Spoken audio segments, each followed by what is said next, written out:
تمسك بحبل الله واتبع الهدى.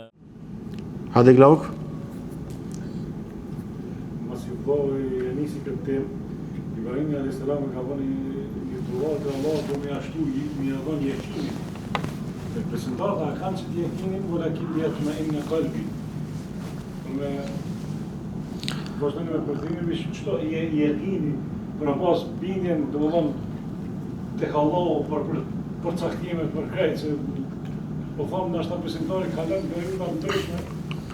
Normal, secili besimtar duhet me pas bindjen e plot se çdo sen për shembull ndodh me caktimin e Allahut subhanahu taala, me pas bindjen e plot se Allah është i vetmi që meriton të adhurohet, me pas bindjen e plot që ka xhenet, ka xhenem e kështu me radhë. E kjo bindje shtohet me shtimin e devotshmërisë, me shtimin e diturisë e kështu me radhë. Pra normal edhe kjo është nivele. Nuk është bindja e një dietari, sikurse bindja e një njeriu të thjeshtë i cili mbase nuk ka dituri fare. Andaj me shtimin e ilmit, takvallokut e kështu me radhë, shtohet edhe bindja e besimtarit.